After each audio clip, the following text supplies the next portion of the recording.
తెలంగాణ హైకోర్టులో మాజీ మంత్రి కేటీఆర్ కు ఊరట లభించింది. ఫార్ములా ఈ రేస్ కేసులో కేటీఆర్ పై నమోదైన అభియోగాలపై హైకోర్టు విచారణ చేపట్టింది. కేటీఆర్ తరపు హైకోర్టు సీనియర్ అడ్వకేట్ సుందరం వాదనలు వినిపించారు. ఎఫ్ఐఆర్లో కేటీఆర్ పై లబ్ధి పొందినట్లు స్పష్టం చేయలేదని, థర్డ్ పార్టీ నుంచి డబ్బులు తీసుకున్నట్లు ఎక్కడా వెల్లడించలేదన్న పాయింట్ను హైకోర్టుకు కేటీఆర్ తరపు లాయర్ వివరించారు.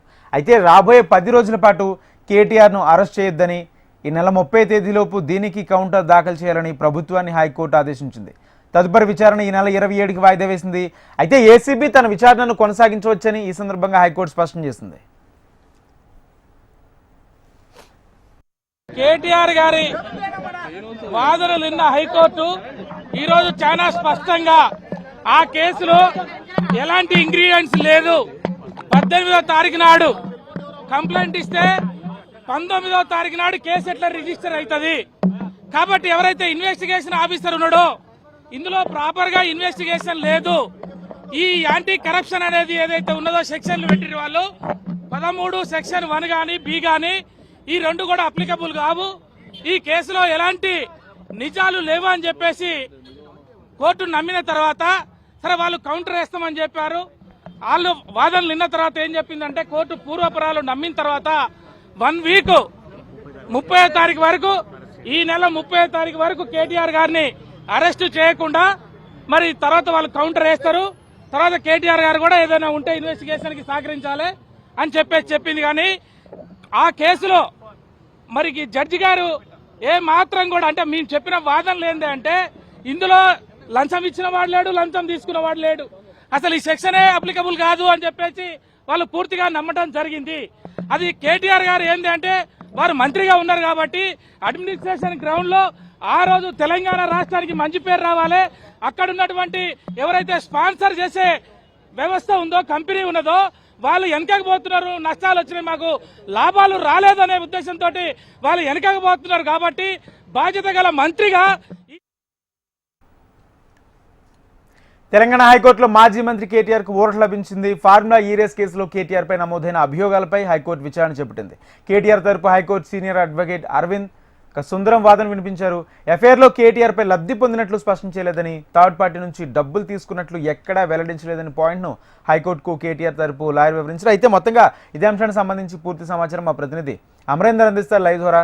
అమర్ చెప్పండి, మొత్తంగా ఈ నెల 30వ తారీఖు వరకు కూడా కేటీఆర్ పై ఎటువంటి చర్యలు తీసుకోవద్దని ఇటు హైకోర్టు స్పష్టం చేసిన నేపథ్యంలో పూర్తి అప్డేట్స్ ఏంటి, ఏసీబీ ఏం చేయబోతుంది?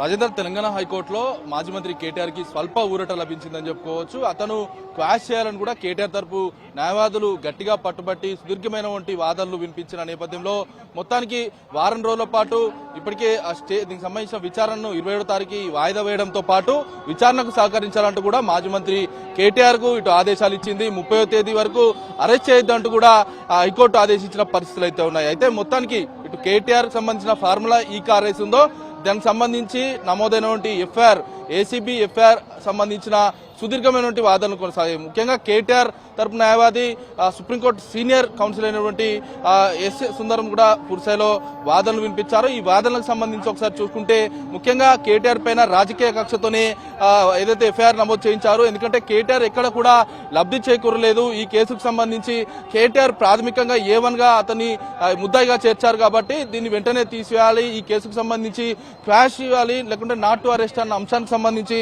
పూర్తిస్థాయిలో వాదనలు వినిపించారు. అయితే ఈ వాదనలకు సంబంధించి మరోవైపు ఇటు ఏసీబీ తరఫున ఏజీ సుదర్శన్ రెడ్డి కూడా వాదనలు వినిపించారు.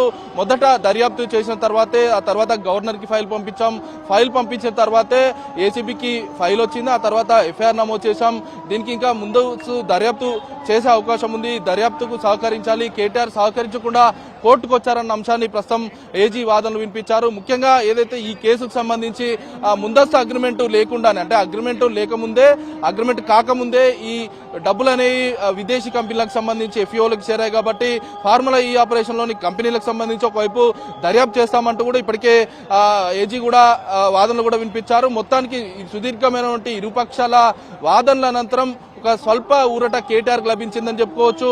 కేటీఆర్ కి ఊరట లభిస్తుందా రాదా అనేది ఉత్కంఠ కొనసాగుతుండగా ఇప్పటికే రాజకీయ పార్టీలకు సంబంధించి కేటీఆర్ అరెస్ట్ అవుతాడన్న అంశానికి సంబంధించి ప్రస్తుతం ఏదైతే దీనికి సంబంధించిన అరెస్ట్ సంబంధించిన ఇన్ఫర్మేషన్ కి ఇప్పటికే మార్కెట్ లో చలామణి అవుతున్న నేపథ్యంలో ప్రస్తుతానికి కేటీఆర్ కి అయితే ఊరట లభించింది. 30 వరకు కూడా అరెస్టు చేయొద్దు, విచారణకు అంటే ఏసీబీ విచారణ జరుపుతుంది, ఏసీబీ విచారణకు పూర్తిస్థాయిలో సహకరించాలన్న అంశాన్ని ప్రస్తుతం న్యాయస్థానం ఆదేశించిన పరిస్థితులు అయితే ఉన్నాయి. మొత్తం మీద చూసుకుంటే ఎఫ్ఐఆర్ సంబంధించిన అంశాలపై పూర్తిస్థాయిలో వాదనలు వినిపించారు. 409 సెక్షన్ ఏదైతే కేటీఆర్ కి సెట్ కాదు అన్న అంశాన్ని పూర్తిస్థాయిలో వాదన వినిపించారు. ఎందుకంటే 409 సెక్షన్ అనేది కేటీఆర్ కి సంబంధం లేని సెక్షన్. ఈ సెక్షన్ పీసీ యాక్ట్ కూడా కేటీఆర్ కి వర్తించదన్న అంశాన్ని కూడా వాదనలో వినిపించారు. మొత్తానికి ఈ వాదన అనంతరం కూడా న్యాయస్థానం సుదీర్ఘమైన విచారణ అనంతరం కూడా ఒక కీలకమైన తీర్పు ఇచ్చింది. మరి కేటీఆర్ విచారణకు హాజరవుతారా లేదా మరి కోర్టుకు ఆదేశాల మేరకు హాజరైతే మాత్రం ఏసీబీ అధికారులు విచారించే అవకాశం కనబడుతుంది. ఇప్పటికే ఎఫ్ఈఓ సంబంధించిన ఆపరేషన్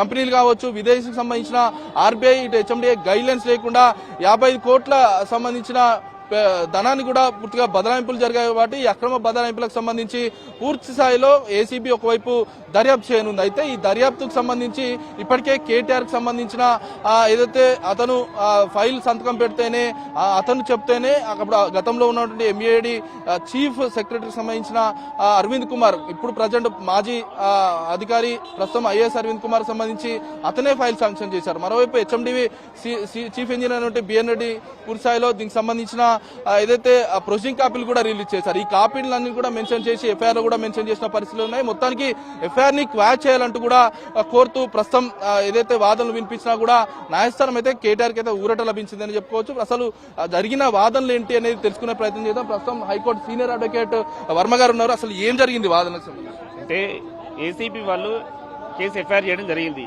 ఎఫ్ఐఆర్ అయిన తర్వాత కేటీఆర్ గారు క్వాష్ పిటిషన్ అడిగారు. ఎందుకంటే కేసు కొట్టేయండి, తప్పుడు కేసు పెట్టిందని చెప్పి కోర్టును అప్రోచ్ అవ్వడం జరిగింది. గౌరవ న్యాయస్థానం ఏం చేసిందంటే దీనికి సంబంధించి ఇన్వెస్టిగేషన్ లో భాగంగా ఒక 10 రోజులు అరెస్ట్ చేయకుండా ఉండమని చెప్పి కోర్టు తీర్పు ఇవ్వడం జరిగింది.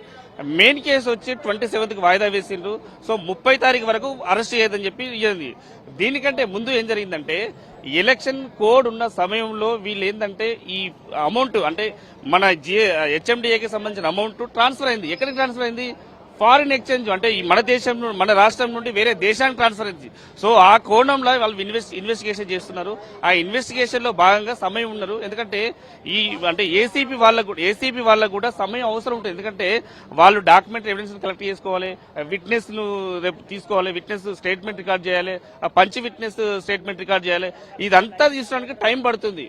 సో ఈ టైం అంతా తీసుకున్న తర్వాత వాళ్ళు నోటీస్ ఇస్తారా, అరెస్ట్ చేస్తారా అనేది ఫర్దర్ ప్రొసీడింగ్ లో ఉంటుంది. చూడొచ్చు వాదనకు సంబంధించి కూడా ప్రాథమిక ఎంక్వైరీ లేకుండా కూడా ఎఫ్ఐఆర్ అయితే చేశారనేది ముఖ్యంగా కేటీఆర్ తరపు న్యాయవాది వాదిస్తున్నారు. అసలు ప్రాథమిక ఎంక్వైరీ చేశారు, ఇంకా ముందస్తు దర్యాప్తు కొనసాగేందుకే కేటీఆర్ ని ఎఫ్ఐఆర్ లో చేర్చామనేది ఏజీ చెప్తున్నారు. ఎట్లా చూస్తారు ఈ వాదన? దీనిలో ఐఏఎస్ ఆఫీసర్లు ఉన్నారు అండ్ మున్సిపల్ మినిస్టర్, అంటే ఇంతకుముందు గత ప్రభుత్వంలో చేసిన మున్సిపల్ మినిస్టర్ ఉన్నారు. కాబట్టి వీళ్ళని అంటే ఇన్వెస్టిగేషన్ చేయడానికి అంటే గవర్నర్ పర్మిషన్ తీసుకోవడం జరిగింది.